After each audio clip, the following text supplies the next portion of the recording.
Hey everyone, my name is Zach REDRUP, this is the It's Not a Phase podcast, and on this episode I am joined by vocalist Jessie Powell and guitarist Aled Evans of the band Dream State. We talk all about how the band's current lineup came to be, how Jessie auditioned to become the new vocalist, their new EP Untethered, their progress on new music in the near future, touring and festival plans for 2023, and loads more. Now, if you enjoyed this or any other episode of the podcast and you want to show your support, there's a few ways that you can do that. Number one, leave a rating and review wherever you're listening to this. It takes just a few seconds and it really does help. Number two, share this on your social media, whether that be Instagram, Twitter, Facebook, wherever. Or number three, if you want to go the extra mile, you can pay a little bit each month to join the Patreon, and in return you'll get access to episodes early along with some other perks, or you can pick up some merch from the store. All the links to that and the podcast socials where you can follow us can be found at itsnotaphase.co.uk. That's itsnotaphase.co.uk. And now with all that out of the way, let's jump right into this week's episode of It's Not a Phase. What's up everybody? Thank you for joining me on this episode of It's Not a Phase, where I'm joined by Jessie and Aled of Dream State. How are you two doing? Hey, good. How are you? All good here, thanks. All good. So I guess the big news is, you guys are coming back with this brand new EP Untethered. How are you feeling about getting this out there? Kind of fully launching this new era of Dream State as it is. I can't wait. It's the first kind of release for, it feels like forever. COVID fucked everything up and being everything on pause, but now it feels great to actually be hitting, going flat out again. Yeah, can't wait. So you've called this EP, I think, in one of the press releases, that it's just a small taste of new music that you guys have been working on. So what does that kind of entail? And if you can talk about it, are we looking at potentially more EPs down the line? Is it just going to be singles? Is there a full-length album potentially on the horizon? You'll have to wait and see, I reckon. There's nothing set in stone just yet, but we are working on new music. And whilst this is quite a short EP, it's just 3 tracks. We're well into demoing new stuff, so we spent every weekend nearly, I think, this year. So far, yeah. So new music this year. Yeah, sounded mighty already. Is Untethered just a handful of stuff that's already ready, and you've just thought that these kind of 3 songs represent you guys the best at the moment, or the first 3 that got finished off, I guess? I think that's a good one. So when I come on board, they were the 3 that, to me, I guess, when you hear a song and you're like, I've got something for that, and it just kind of went from there. I always tell the story of how it was put together, the demo, the 3 songs. Aled came to my house to do some, when I realised I got the gig, and after all my audition and everything, so he came to mine and we just put them on. And I like to hear a track, and then I tend to I've always worked, Aurora hated me for it, but I would go into a studio with nothing and just go for it, and then Easily Broken and appeared, and other tracks. And so I went for the same motto in this band. And honestly, the 3 tracks that we come up with, I think I had so much pent up emotion from COVID, and I got furloughed for 6 months, so I had a lot of time to write. And even though I've been out of the scene a long time, I never stopped writing. So for me, it was just a collaboration of mixing all these songs and ideas I've got together. And every time I heard one of these songs, it just flowed. And obviously, Aled is incredible at what he does, so it was so easy for me to put my hooks on and my melody, because I feel like we're like 2 peas in a pod. He's got the ability to create the actual sound, and then I kind of listen to it, and then I'm like, what does this sound like? And he's like, yes, we'll do that. It just went really naturally. I think after doing those, we did the 3 tracks in a day in my house, very rough, very raw, started showing people, and people got very excited, and they were like, this is going to be great. And then every single drop so far, going for 3 of 3, but everyone has gone more than I ever could have expected. So in terms of answering that question, it was very much to me those songs were I could hear them, and then I was like, oh, can I put this on? Can I put this on? And then they just built like that, really. Yeah. I feel really, really lucky to have been able to put my stuff onto those tracks, because I don't want to keep blowing his horn, but very talented guy, so I feel really lucky to be in this position to work with someone that I can just drop melodies onto and they feels natural. Yeah, well, I guess for you two, it's kind of you're kind of approaching the situation, but kind of from different viewpoints, aren't you? Because I suppose you, Jesse, you know, you're brand new to this band, and Yeah. you're dropping these songs, and you want to obviously be accepted by the fan base that's already there. And then with you, Aled, you know, you're basically building the band back up again from this time away. And again, you want to like be accepted by the fans that you've already got, kind of wanting to say, look, this is what the band is now. Are you still with us? Yeah, it was. I mean, we over the lockdown, obviously everything was. There's nothing fucking happening, was there? So it was a lot of time for writing, and I wrote a good handful of songs. And then when we got the new lineup there, we just kind of went through the songs and thinking, right, what should we work on first, sort of thing. So that's what these 3 songs are now. Well, it wasn't even meant to be an EP to begin with. We just thought we would start with 3 songs and then just like 3 standalone singles, and then it turned into an EP kind of just as we finished recording the 3rd track. Because it just the lyric theme kind of, it was consistent across the 3 tracks. So we thought, yeah, why not just make it an EP? And it's a quicker process. Like if you're doing an album to do 10, 11, 12 songs, takes ages. And then you've got to go through the whole release process, and we waited to get music out. Waited long enough. We just want to get music out now. So an EP is the best way to do it. Yeah. Especially as like over the past few years, people's attention spans are shorter. You know, sometimes when you put an album out, some of the tracks barely get like looked into, and it's just the singles that kind of rise the ranks on Spotify or Apple Music or whatever it is. So are you guys still working with Unified, or are you guys independent for the moment? Completely DIY. We've got no booking agent, no manager, no record label. So I don't know, looking at our schedule for this summer, I'm thinking, should we keep doing it ourselves, lads? Honestly, we're DIY right now, and I think it's the best. I think that's the best. While I certainly get back into the rhythm of the scene. Yeah.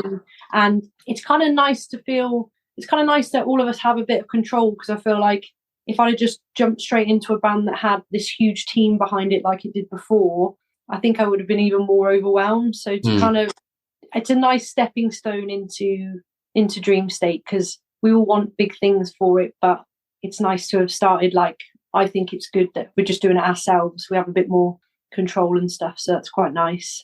Yeah, and that must be extra gratifying for you as well, that there's no team behind you now, yet still these singles are kind of taken off. It's nuts. It's nuts. Honestly, I'm having to push back on people. Like, just like I'll open a message and it'll be a show offer, and I'm like, I don't mind because I did all the booking for Aurora and stuff, but it's quite surreal. I feel really grateful, and I'm just really chuffed that the songs are being obviously well received enough for us to continue to be considered for these amazing shows. Big boots to fill, I feel. So it certainly helped rip that band-aid off for me.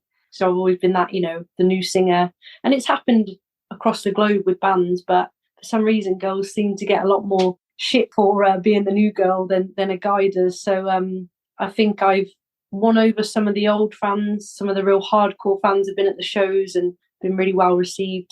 And I think because I bring a slightly heavier element to the band, I think we're bringing in new fans as well. So it's exciting times.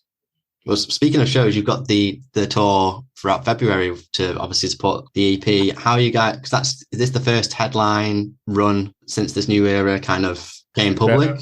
We've done a couple of headline shows last year. I think we did 3. No, we did 2 headlines. 2 headlines last year. But yeah, this is our first tour. First headline tour with the new lineup, and the first tour in like 3 years for Dream State itself. And how are you feeling about that? Dusting off the cobwebs? Yeah, that's it. Cannot wait. Yeah, I'm excited. I think I've been I think the boys are getting I don't know if annoyed is the right word, but I certainly have been counting down since it's been like spoke about, and like I know for a fact that every day I'm counting down. Yeah, it's been 10 years for me since I've been out on the road, and I'm ready. I feel more ready than I was 10 years ago, actually. Yeah, 10 years is a long time. Yeah.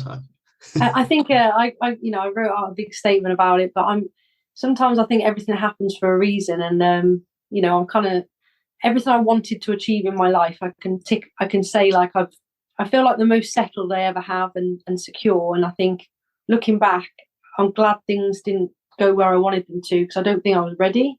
Yeah. Whereas now I've got a much better, everything's much better all round to just, be in this position that I'm in. Like I said, I never stopped writing or anything like that, but it was just, I travelled the world and bought a house and got married and all these great things that, I'm really glad. I wouldn't change that for the world. Yeah, you kind of done like the reverse way. Usually people tour for the first 10 years and then do all the real life stuff. It's got, do you know what though, for me, like I've been in bands since I was 13 and I've always been like sort of the booking agent, the manager, and don't be wrong, the last band I was in, Aurora, we did some amazing things, played with some amazing people and got some great opportunity, but it was exhausting. Like you say yourself, you've been in recruitment, so imagine running a temp desk back then, for facility, like for blue and white collar maintenance, and then managing a band, doing the booking, doing the merch, doing everything. It got to a point where something had to give because I was falling out of love with performing and music because it was just a constant battle. And what I have noticed in the short time of being back, that whereas before it was a novelty to have Aurora or myself on a lineup, oh my God, there's a girl here. That's genuinely how it felt. Now I'm playing shows where the bulk of the lineup are girls, so it's almost like we're being welcomed with open arms. And I'm like, where was this love 10 years ago? I remember supporting Let Live, and I got an opportunity to sing with Jason Butler, and I got hated for it. I got absolutely slated for it. And I think it's just back then, it just wasn't the same welcome as I can notice in the scene now. Like you've got like Nova Twins and, as December falls and as everything unfolds, like the list goes on and on of girl-fronted bands that are just slaying it. Whereas before, I was friends with Marmozets, and it was, that was my friend, like, or the band that was biggest on the scene, and Rolo Tomasi. It's those two were the ones you could name. But now it's just you're inundated with amazing talent. So I just feel really privileged to be part of it again. Yeah, I mean, it's unfortunate that the scene was kind of like that back then, and there's still work to be done, but it definitely seems like it is getting better. Oh, 100%. And I'll always remember, I remember walking on a stage once to play my show, and the security guard pretty much threw me off stage, and everyone was shouting at him like, "That's the singer, that's the singer." And he was like, "No girlfriends allowed on stage." And I was going, "I'm the singer." And then he realised I was the singer. And then afterwards, he really apologised. Don't get me wrong, I'm really grateful to have still got booked where we've got booked and everything that happened. But just the short difference in the time I've been back, it's crazy. I wish it was as open-armed as it was back then. Yeah. But before this whole, lineup and era change started, Aled, obviously CJ and Reese leaving you as like the only original member of Dream State. I imagine that was such a both uncertain and stressful time for you to kind of calibrate the situation and also what your next steps were going to be. Yeah, it was. Yeah, you're right. It was really stressful, and asking myself the question, like, what do I do? Do I still continue? Do I start over again? But then, just something my girlfriend said. She said something like, "When you're older, you'll just look back and you'll only regret the things you don't do." So I thought, fuck it, let's just try it. If it works, it works. If it doesn't, then at least I tried. Yeah. But so far, so good. Yeah. And, in that statement, you kind of touched on it just then, like you mentioned that they were leaving. I think Jake and Tom were in the band at that time. Is that right? That's right. Yeah. So Tom had been in the band for a few months behind the scenes with Charlotte, Reese and I. We were working on stuff and we were preparing to go in the studio to record a couple of tracks. But we never got to do that, unfortunately. Right. I think we were auditioning Jake. I don't think he was fully in yet, or he was like just auditioning or something. I can't really remember, but I mean, they were both pretty much kind of in the band before that, so kind of they were already there, and they knew what was going on as well. So I didn't want to force them into continue a band that might not get anywhere, but no, they decided to stick along, and I'm thankful they have, because they're bloody great. Yeah, ride out with you. Yeah. Yeah. You said as well that there was a possibility where you might continue, but the project would be kind of its own separate entity. So I assume obviously under a different name. How serious was that kind of possibility becoming at that time? Was that kind of something that could very well have happened? I mean, I was considering it, but then at the same time, I was thinking of all all the years and all the work and all the graft to put it into making DS happening and keeping it going. And I just didn't really want to let that go to waste. And yeah, it just wouldn't have been a lot of effort. I didn't want to waste all that. Yeah. So, yeah. Anyway, I understand that. I appreciate that some people aren't going to be on board, and that's absolutely fine. But there's been so many fans out there who are grateful that I've kept the band going, and that's enough motivation for me to keep it going. Yeah, and like you say, it removes the stress of you literally building something from scratch once again. Like, yeah. I would understand if the project was entirely different. Like, I don't know if you started like a folk band or a synthwave band, then maybe it'd be something a bit different. But there's definitely obviously a connect there. Yeah, and if I started a new band, another female singer, I'd just be like, "Oh, they sound like Dream State," but then can't win. And they just call you like the ex Dream State member, and it's just like, well, it's something different now. But yeah. So from that point, you've got there's the three of you. At what stage then were you beginning to kind of audition vocalists? Were you kind of, was it open auditions, or were you just selecting people? Basically, what was the process for you to kind of then, of course, land with Jessie? We were trying to do it behind the scenes. Just we were trying to find a new singer because CJ left the band in November time, but we didn't announce it until February because in behind the scenes we were trying to just kind of get someone else in place. But it's really difficult to replace someone who was just really good. So it wasn't by chance. Jake saw someone on Facebook post a status saying looking for females who can sing, right, or scream, and we just kind of looked at the list and like all these people were tagged and we're just going through them, and then we came across Jessie and we thought, fuck yeah, this could work. And it is working. It has worked and it is working. And what was that kind of process on your side of things then, Jessie? Like, so you mentioned before you've kind of been more or less out of singing and screaming for 10 years. At what point were you kind of like, you know what, I want to give this another go? How weird, like, it's a weird, honestly, I'm not even joking. So let's say they were looking for a new singer. I didn't know these guys. They were looking for a new singer last November, or the one before. Basically, I got an opportunity to audition for a death metal band. Someone messaged me and said, there's an opportunity for a band. They were quite big.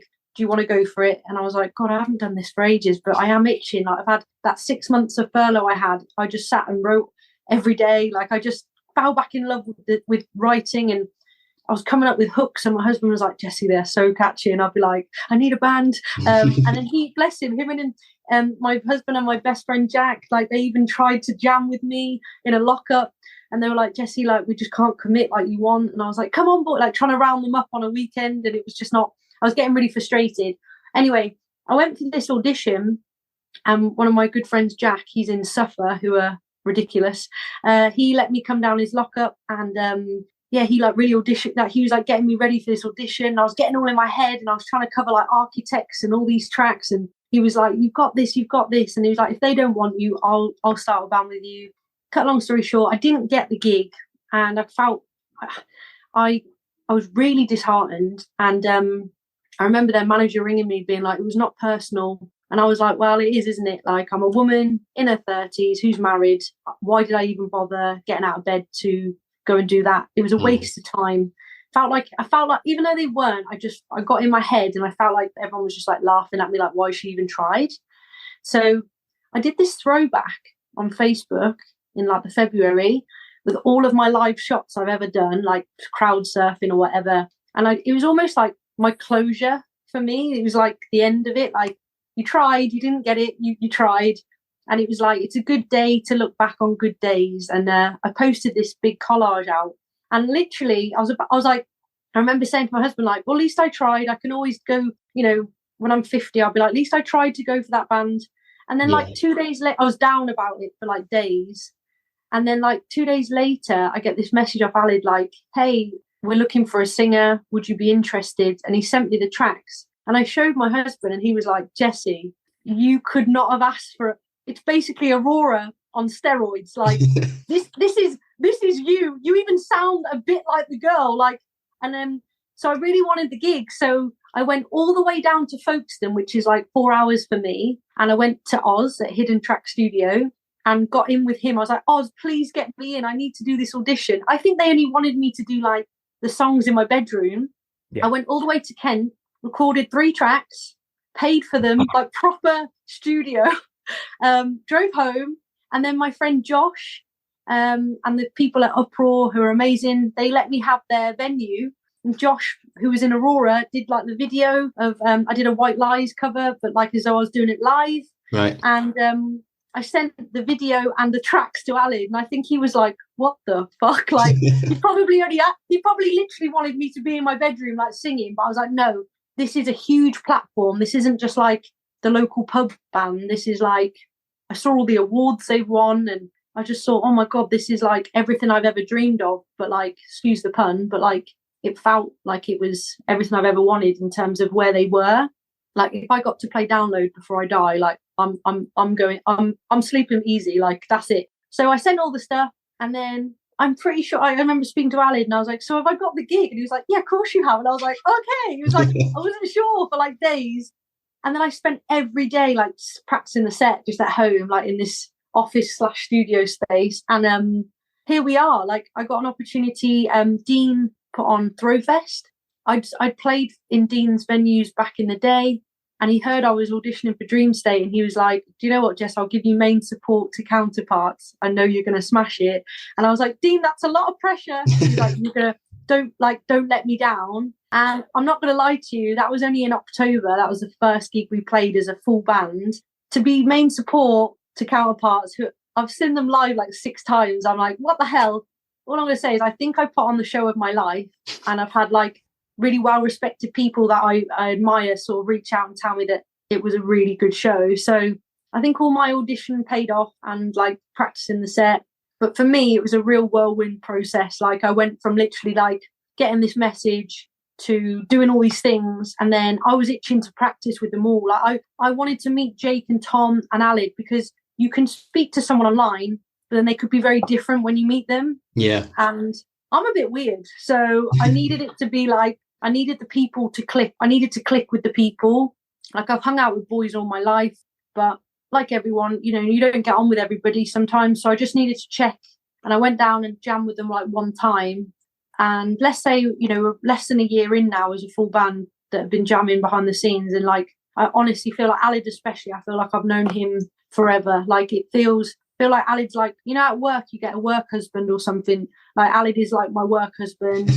Like, everyone's got their, Jake's like the brother I never asked for. Tom's just like Tom's like the elder of the group. Like, I feel so connected with them all in such a short time that I really couldn't have asked for any more. But yeah, it has been mental, and I'm still digesting it. I think my post, probably everyone laughs at me, but I'm like, I think I'm literally like in a cloud. Like, every time I get something, like we're on the rock show tonight and I've cried. Like, genuinely, I'm so overwhelmed with happiness. So it's still a whirlwind for me. I'm still digesting it, but I'm so grateful that Alid messaged me this time last year. It was this time like February last year.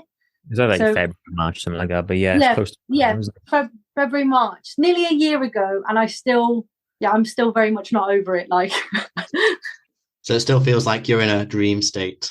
And I know excuse the pun, but like, genuinely, like, even like people at work and like my husband has said, like, Jessie, there's been a huge switch in you. I suffer like lots of people with anxiety and depression and everything, and I thought getting my dog helped me, but it did. But actually, I think the biggest reason I've got like this oomph in my soul again is because I'm doing something creative again. Like, I'm doing what I've been doing since I could walk. Like, I've been on stage since I could walk. So yeah, I do feel like I'm where I'm supposed to be right now. And whilst I was so gutted back then I didn't get that other band, I do think everything happens genuinely for a reason. And I'm excited to see where we can all, you know, go with this new dream state.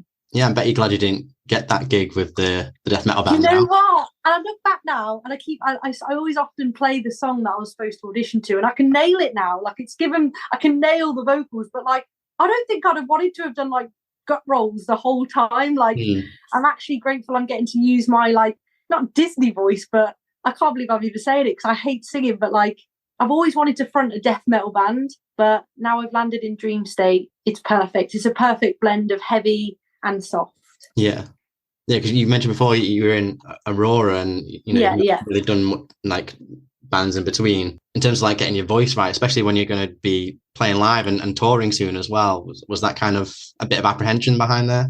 A little bit, if I'm honest. Like, I know if the boys had had it their way, the tour would have been much longer, I'll be honest. But I remember just being like, look, lads, I'm a bit rusty. Please, can we just do these dates? I'd rather go and do less and smash it than commit to 20 days and let everyone down. But I've been doing things behind the scenes. I don't drink alcohol anymore. I drink I think 2 of these a day now.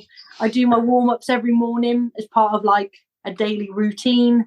I think my vocals are in the best shape they've ever been in my life. And even if I am 10 years older, I think vocally and mentally, I'm more ready than I've ever been. I'm really excited to show people what we've got on this tour. Yeah. And hopefully the show will speak for itself, because I hope all this bloody cardio I've been smashing is paying off for me, I tell you. You guys have also got not only this tour, but in the summer, you guys are doing 2,000 Trees. You've got Burn It Down, but that's a bit later in the year, I think, as well. We're going to Stockholm to play with Lorna Shaw. Nice. And While She Sleeps. What the hell? What else have you guys got planned for 2023 so far? Loomfest in the Underworld. Oh, yeah, that's in London, isn't it? Yeah. We're headlining that Loomfest, which is going to be amazing. Loomfest, everyone, if you haven't got your tickets, please get them. What else is we're headlining the second stage at Teddy Rocks Festival in April as well. What's that one we got in Wales, Alid, in May? Is that the month after April? Yeah, it is. Yeah, we're playing this really random festival just down the road for me in Margam. It's got like Venga Boys, Go Looking Chain, The Kooks, loads of random acts that we're playing. Very similar bands to you. Yeah, very honestly, similar. I can't wait for people to be terrified of us. Like, it's going to be like Mel C's playing, Sporty Spice is playing. If she gets to watch my set, I'm going to cry. Maybe. Stop it. Could happen. Imagine Mel C becomes a big fan of Dream State. I'll cry. Maybe if you want to come on and do a guest vocal spot during one of the songs. I would. Honestly, if I got to meet her, if she wants to do a duet with you, John, I'm pretty sure. Like, it's just the lineups that the people we're playing with. We're playing with Venga Boys twice this summer, and I never thought in this lifetime I'd ever play a festival with Venga Boys. But here we are, twice in one summer. We're ready for you, Venga Boys. You got to do a Venga Boys cover now, I think. Honestly, I would love to do is it punk? What's that word where it goes like? Punk Goes Pop. Yeah, I'd love to do like a cover of something like that just for fun. We should. I mean, we play. So on the last tour, after our set would end, we'd always play a Venga Boy song because it's funny, or like Boom Boom Boom or something. After we finish the set, and it always gets everyone doing all the weird shapes. So it's come full circle. Yes. Destiny. Yeah. Thanks very much for your time, guys. Before I let you go and enjoy the rest of your day, is there anything else you want to say? Anything you want to plug? The floor is yours. Go on, you go first, Alid. If our EP is out now, by the time you're watching this, please go listen, download, like, subscribe, all that. I don't know. Hopefully you can come to see us at the show across the UK in Feb. Hopefully we'll play in a city near you, and if so, please come and join us. Be great to see you. Yeah, that's it. Anything from you, Jessie? Go on. You've always got something to say. Of course I have, but I just wanted to say thank you for having us on this podcast. I have actually, you've been going around for a while, and it's honestly a pleasure to be on here. And just echoing what Alid said, obviously we've got Loomfest in London. I know a lot of people are disappointed we haven't got London in February, but we are going to be headlining at the Underworld in April. And yeah, just if you do come out to a show in February, please come and say hello. And I look forward to meeting you all and seeing where this journey takes us. To the moon. Hopefully. To the Venga Bus. That's where you're going. Stop it. I can't wait. Thank you. Thanks for your time. Bye. You too. Bye. Yeah, bye. And that is it. Thank you so much for listening. Again, if you enjoyed this or any other episode of the podcast, then please leave a rating and review wherever you're listening to this. If you want to support the podcast further, you can go and give it a follow on social media, pick up something from the merch store, or subscribe to the Patreon to get early access to episodes. All of the links can be found at itsnotaphase.co.uk. That's itsnotaphase.co.uk. Thanks again, hopefully catch you on the next one, and remember, it's not a phase, it's a lifestyle.